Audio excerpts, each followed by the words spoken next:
I want you guys to know about a 6,000-year-old secret. 6,000 years, mankind has been trying to decipher this one little thing called the flower of life. Have you guys ever seen this before? Now, you know this is one of the oldest symbols in human history, right? This symbol was found in the Temple of Osiris in Egypt, and it had been molecularly burned into the wall. And it's 6,000 years old. The same symbol has been found in the forbidden temples in China, sitting under the Fufu dogs. And the foot on it, the flower of life, saying whoever controlled that flower of life controlled the universe. There were secrets in that flower of life that Da Vinci spent his whole life trying to uncover.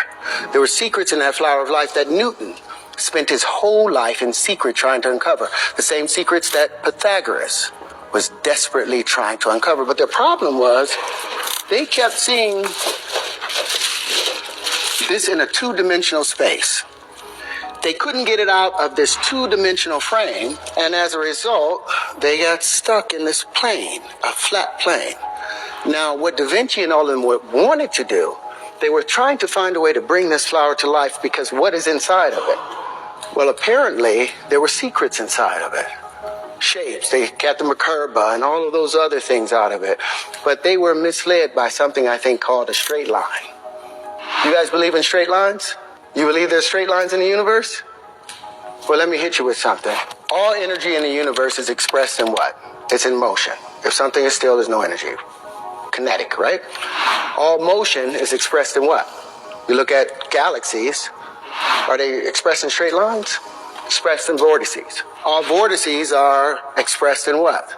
Waves. All waves are curved. Show me a straight line in nature. You show me where the platonic solids come from. Where do they have their foundations in our universe? Are there any straight lines?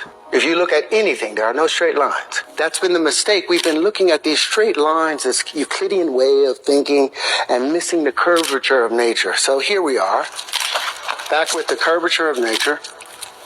And you have all these little pieces. Now, this has always been an information system. So compare some of these points. Take a point here and say, well, what's the space in between all of these things? Now, they've said that all the in-between spaces, if this is the Earth and this is the moon right here, all this in-between space is filled with what? A void. There's nothing in the void. Well, I found that there is something in the void.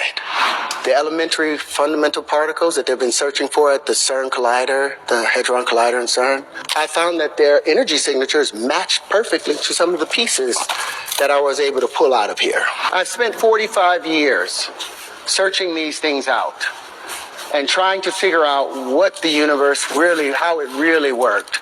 And we've come to find that the universe, they are abandoning the standard model, the ideas of black holes and dark matter, for an electric model of the universe. There's tons of paperwork of Da Vinci working on the flower of life and trying to unravel it. But every single existence, every single example, you see him making straight lines and trying to make these straight lines bend in, and therefore he was never able to open it up. Because the universe is curved, all space is curved. And as a result, what I was doing in trying to find these straight lines, I abandoned the idea of the straight line. The shortest distance between 2 points is curved space, because you cannot force your way straight through space. Even electricity, as it moves from a southern plane to a northern plane, it always goes northeast in its direction. And magnetism, as it expands out, it goes southwesterly. And that's the spin. That's how you always know whether it's magnetism or electricity. It's the spin. Is it northeast or is it southwest? But in trying to define the spaces, it allowed me to see that all of these in between, what we have been dealing with is these petals. All of mankind have dealt with these petals, but it's these other shapes that we've ignored constantly. Well, those other shapes were the in-between spaces. They were the things that filled up the vacuum of space. And all these particles that I have, I think are the full proof of that. And it is also the full proof of the wave particle argument.